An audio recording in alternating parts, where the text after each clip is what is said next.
Hey friends, welcome back to English Unleashed podcast. I'm Tom. If you are listening to this podcast, you are probably learning English on your own. No teacher, no classroom, no homework, no exams. Just you, your phone, your headphones, and your time. Many learners think this is a problem. They think, I cannot learn English alone. I need a teacher. I need a class. I need someone to correct me. Today, I want to show you something different. Today, I want to show you how to practice English alone, in a quiet room, in a small moment, in real life, without stress. Not with old ideas, not with school methods, but with new ways of thinking about practice. These ideas are simple and powerful. Let's begin. Now, most learners believe that practice looks like this.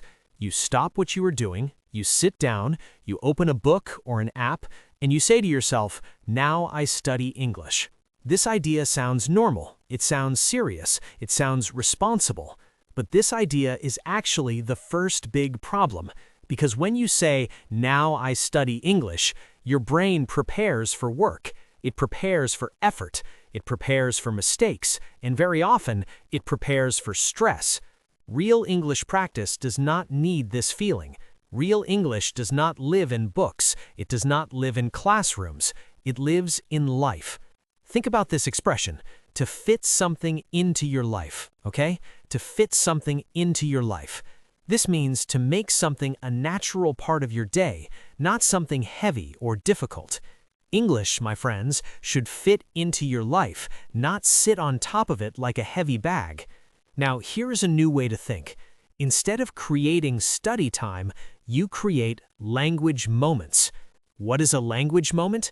A language moment is very small, so small that your brain does not resist it, okay? It is 10 seconds, sometimes 5 seconds, sometimes just one simple sentence.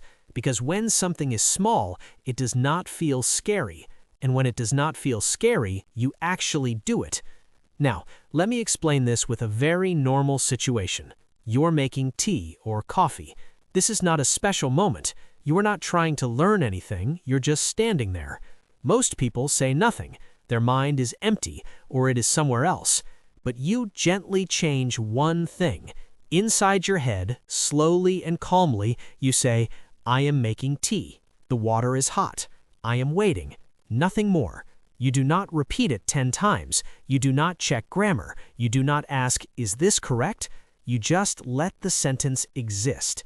This is important. This is not speaking practice. This is thinking practice. And thinking in English is real practice. Now, many learners believe that only speaking counts. Well, speaking is important, but before you can speak easily, you must think comfortably. Thinking in English is like warming up your engine. It prepares your brain without noise, without pressure. Now, let's look at another everyday moment. You open your phone, and before you read messages, before you scroll, before you disappear into the screen, you pause for 1 second and say inside your head, I'm checking my phone. I want to see messages. I am just looking. Here is something important. You're not translating from your language. You're not saying the sentence in your language first and then moving to English. You are going directly to English. This is what we call cutting out the middleman, okay? Cutting out the middleman. The middleman is translation, and when you remove it, English becomes faster and more natural. You are also not correcting yourself.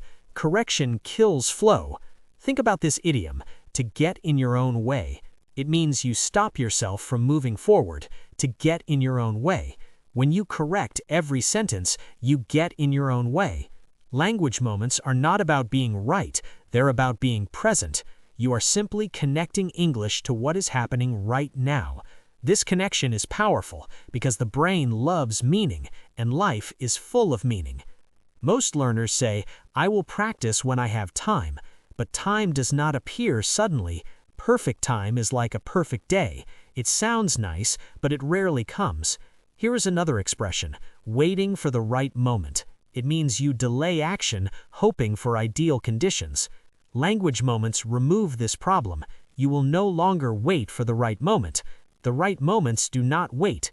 The right moments appear naturally. when you wash your hands, when you walk, when you sit down, when you feel tired. These moments come many times every day. This is exactly how babies learn a language.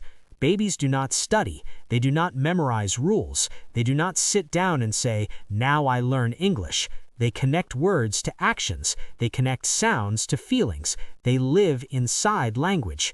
And this is the key idea. You are not too old to learn this way. Your brain still knows how. The problem is not the ability. The problem is the method.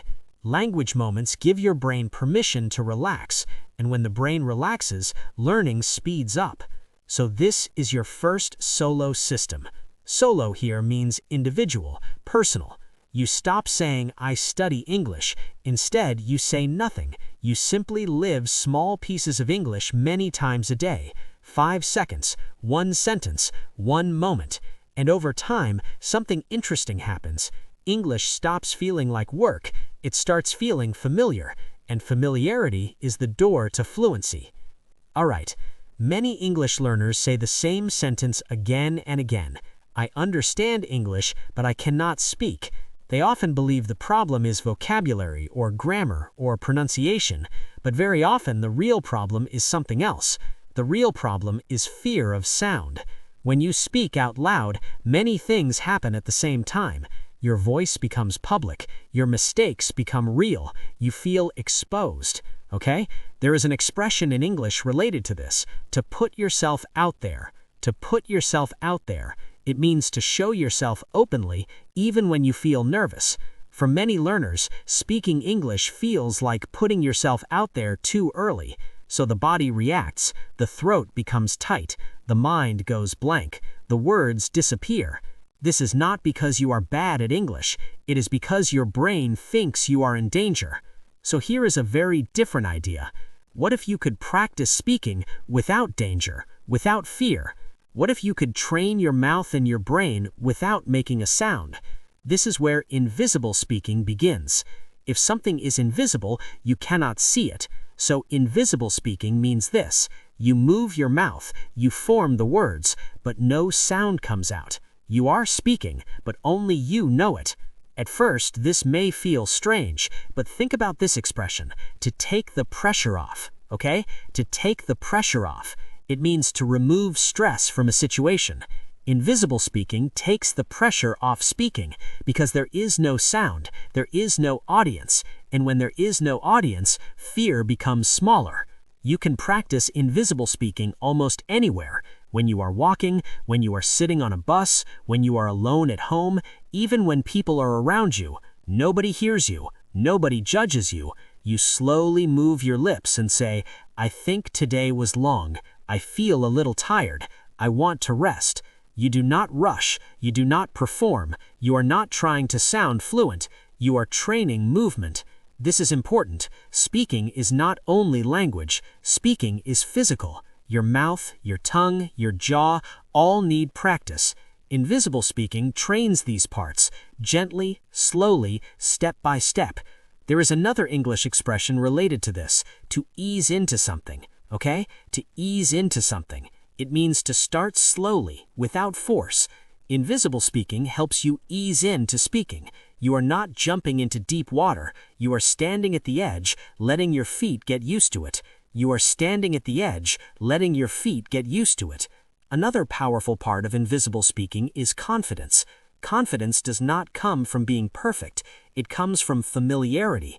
When your mouth moves in English every day, even without sound, your body learns this is normal. And when something feels normal, fear loses power. Many learners wait until they feel ready to speak, but readiness is not something you wait for. Confidence comes after action. This means you act first, and confidence follows. Invisible speaking is action without risk. After some time, something interesting happens. Sound wants to come out. At first, maybe only one word, maybe only a whisper. You do not force it. Forcing creates tension, and tension blocks fluency. So you let it happen naturally. It means you allow things to develop in their own time. You let sound appear naturally, like a door opening slowly. You do not push the door. You do not kick it open. You must turn the handle and wait. This is very different from classroom speaking. In classrooms, learners often feel they are on the spot. It means everyone is watching and waiting for you. You are on the spot. Invisible speaking removes the spotlight. You will no longer feel on the spot. There is no spotlight. There is only practice. Now, another benefit is mental clarity. When you speak silently, your brain focuses on meaning, not speed. You are not racing. You are building smooth pathways in your mind. These pathways make future speaking easier. So, invisible speaking is not fake practice. It is pre-speaking. It prepares your system. And one day you realize something important. Speaking out loud feels less scary, not because you forced yourself, but because your brain already knows the path. Invisible speaking torched the way. This is practice without embarrassment, practice without correction, practice without stress, and that